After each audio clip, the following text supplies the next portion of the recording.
नमस्कार दोस्तों, कैसे हैं आप। हमें उम्मीद है कि आप सब लोग अच्छे से होंगे।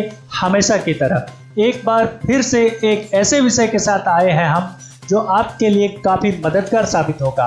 आज हम बात करेंगे कि आप कैसे किसी मंच पर विश्वास के साथ बोल सकते हैं, अपना भाषण दे सकते हैं। तो हो जाइए तैयार। जब भी आप बड़े मंच पर या फिर कई लोगों के सामने अपनी बात रखने की बात होती है, तो बड़े से बड़े अफसर, नेता या आम इंसान के पसीने छूट जाते हैं।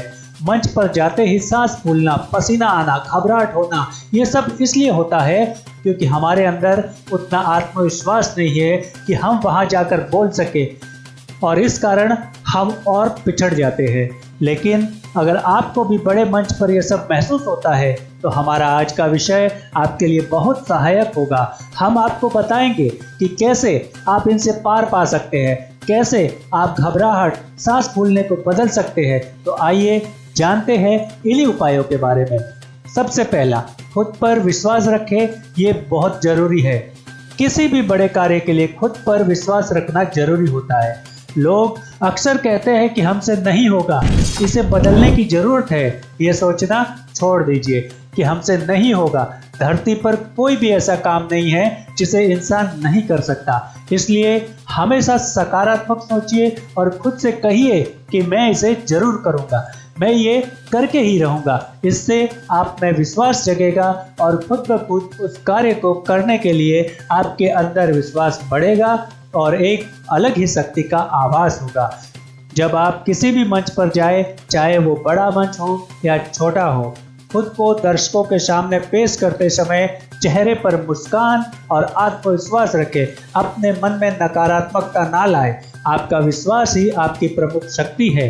आप अपनी शक्ति का सही दिशा में एवं उचित प्रयोग करें। अपना भाषण खुद तैयार करें।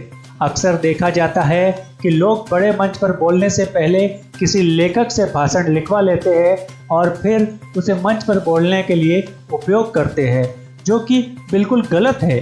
क्योंकि भाषण में क्या लिखा है ये आपके नहीं बल्कि उसके विचार है जिसने ये स्पीच बनाकर तैयार की है। इससे आप खुद के भाषण के साथ न्याय नहीं कर पाएंगे। इतने बड़े मंच पर बोलने से पहले जरूरी है कि आप अपना भाषण खुद तैयार करें और भाषण के महत्वपूर्ण मुद्दे एक पेपर पर लिखकर अपने साथ रखें। अगर स्टेज पर आपका ध्यान भटके या आप कुछ लाइनें भूल जाए, तो उस वक्त आपको यह पेपर बहुत काम आएगा। दर्शकों को अपने भाषण का हिस्सा जरूर बनाएं। जब भी हम बड़े मंच पर बोलते हैं तो सिर्फ बोलते ही चले जाते हैं। हमें उस वक्त एक ख्याल नहीं रहता कि हमारे दर्शक उस बात को सुन भी रहे हैं या नहीं। अगर सुन रहे हैं तो वो कितनी दिलचस्पी ले रहे हैं। इसलिए ज़रूरी है कि हमें दर्शकों को भी अपने भाषण का हिस्सा बनाना चाहिए। समय समय पर उनसे सवाल पूछते रहना चाहिए या फिर कोई भी हंसी मजाक कर लेनी चाहिए। इससे दर्शकों और बोलने वाले के बीच तालमेल बना रहता है। तो हमें पूरी उम्मीद है कि इन उपायों को अपनाकर आप बड़े मंच पर आसानी से बोल सकेंगे और आपको कोई भी झिझक या तकलीफ नहीं होगी।